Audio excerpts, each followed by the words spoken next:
Are you starting to think about touring senior living communities? And maybe you're wondering, what's this tour really going to be like? Should you schedule an appointment? Or maybe you should just stop in so you can see what's really going on over there. Well, in this episode, we're talking with Emily Brown, Marketing Director at Solstice Senior Living, about this very subject. So listen in. The answer might be surprising. I had a gentleman who was an engineer and came in and asked specifically to talk to the maintenance director and wanted to know, what was going on around here. Everyone is a little different. And so everyone's going to want to talk to a different person. Welcome to Desperately Seeking Senior Living, a podcast for sons, daughters, grandkids, and spouses who suddenly find themselves tangled in the search for senior living and care. If you like today's episode, don't forget to subscribe and check out our doable download in today's show notes for a printable summary of the show and a bonus tip from our guest. You're listening to our doable tips, short answers to your questions. Don't see your question listed? Send us a note. Then don't forget to subscribe so you never miss an answer. One of the questions that we get asked a lot is, should I schedule a tour or should I just drop in when I want to tour a senior living community? So what would your advice be?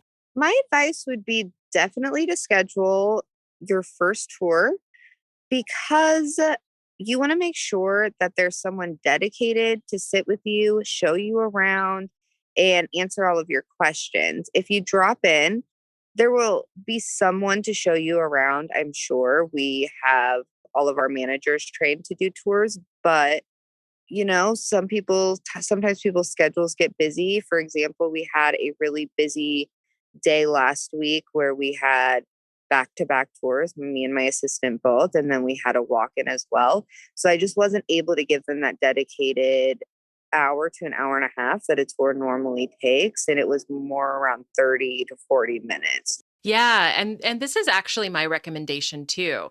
On that first tour, you have a lot of questions, and it's hard sometimes if you're dropping in to maybe get all of those answered if you're not working with, someone that usually gives the tours, or maybe their expertise is in maintenance and they can answer all of your questions about maintenance, but not necessarily all of the other questions. I was going to bring that up. I had a gentleman who was an engineer and came in and asked specifically to talk to the maintenance director and wanted to know, what was going on around here. So, everyone is a little different. And so everyone's going to want to talk to a different person. Or Lisa, our executive director, tries to touch base with every tour. We have families that are asking, annual increases and just more of the operations side. And so I will pull her in to just answer the more operative questions that I know, but it's just kind of better coming from someone who does that every day. Right. And then I also agree that dropping in after that initial tour, if it's a place that you think you really like, then definitely drop in. Right. And attend events and get more of a feel for what the day-to-day of the community is. And then, so can you sort of walk us through what a tour actually looks like? And maybe even an example of a tour that you've given recently. Oh, absolutely. So in general, a tour looks like you're going to be going into a quiet space. We call it a discovery space because we're really diving in deep as to why you're looking into senior living. Typically, people aren't doing it because it's the most fun thing to be doing. Right. So just why you're looking, what prompted your search, what your budget looks like, what your timeline looks like, and your hobbies and interests, just so we, make sure that this community would be a good fit.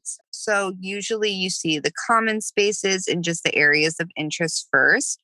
And then you go back up to the discovery room to answer those questions after you've seen the community and go over next steps. The next steps are totally different depending on the family. We always give the option to deposit. If you like an apartment, you can leave the community fee, which most communities have. It's a one-time fee. And so you leave that to hold an apartment. And that deposit that you're talking about, that is to hold a specific apartment so that nobody else can get that apartment. Correct. That is to hold a specific apartment so that we stop showing it and no one else has the option to move into that apartment.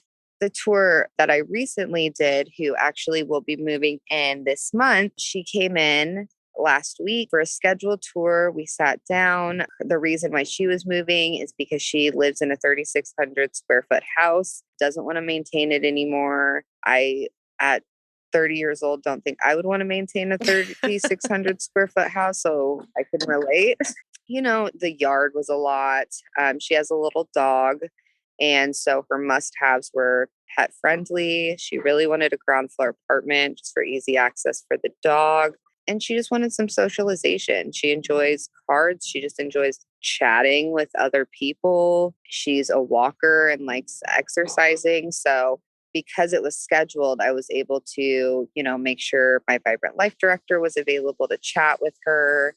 We did have a ground floor apartment. So that was the only one we showed. A lot of times you'll see two or three, but if you're very specific, the community you're looking at might only have one apartment that they think might be perfect for you. Her tour was a little longer just because she did stay for lunch. And I would recommend that any place you're seriously considering, you just sit down and have a meal to make sure that the food you're eating is something you'd be happy eating 2 or 3 times a day. And then you get to chat with other residents, which is awesome because I can tell you what it's like to live here and I don't, but there's no better place to get your questions answered than an existing resident who has lived here, and you can pick their brain about, what they like and dislike about a community. You get all the insider information. Exactly. Yeah. And just kind of going back, I love that initial part of the tour when they do come in, that discovery room. I love that that's what you call it because it truly is about making sure that it's the right fit.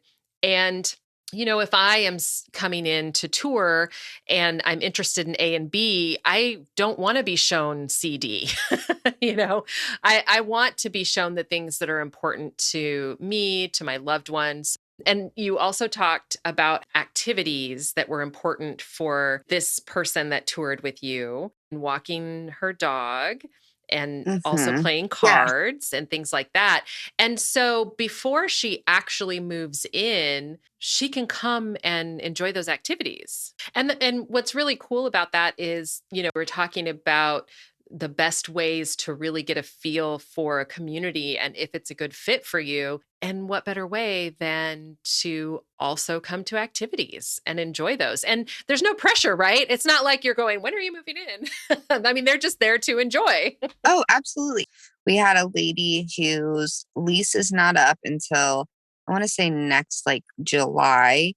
And she said she definitely wanted to move in and she, has to wait until her lease has ended.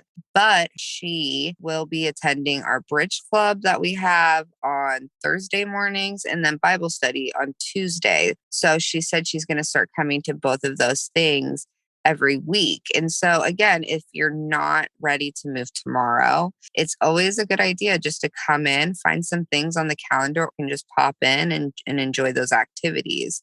And a lot of times we don't even know. They just pop in for activities. We have a lady that comes for a poetry club. We want to make it enjoyable for them to be there without the pressure of making a decision. Yeah, exactly.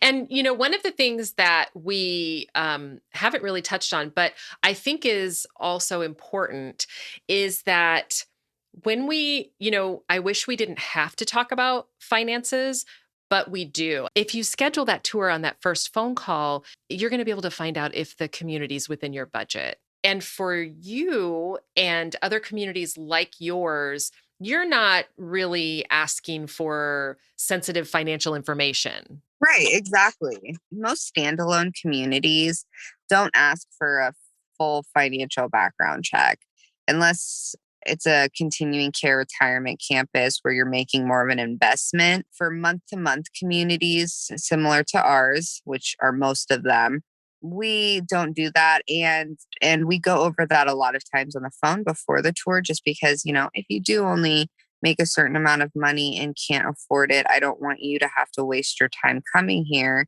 Well, like the tour that did deposit, I asked what their budget was.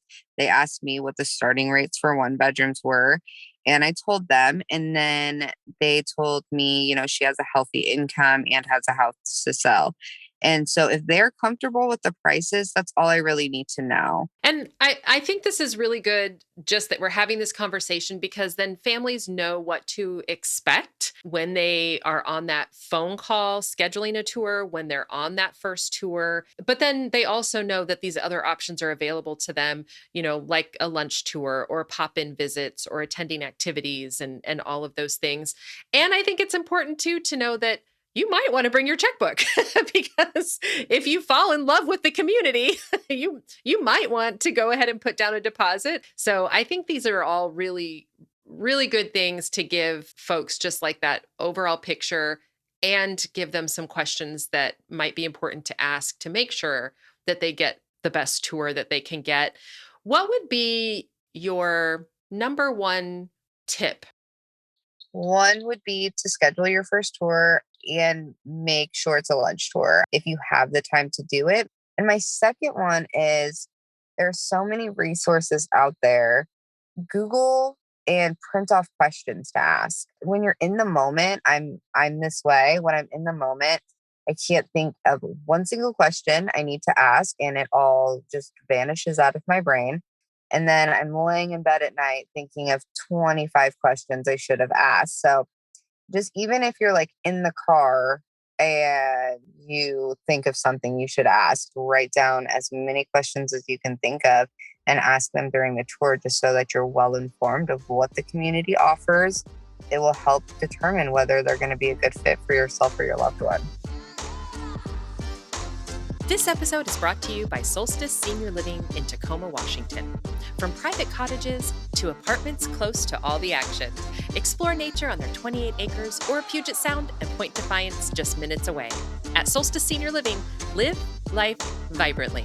Find more information in today's show notes. Check out this episode's doable download in show notes for details, including industry terms and definitions we discussed, as well as a bonus tip from our guest. Have questions or your own tips to share? Leave us a message. We'd love to hear from you. And until next time, make it doable.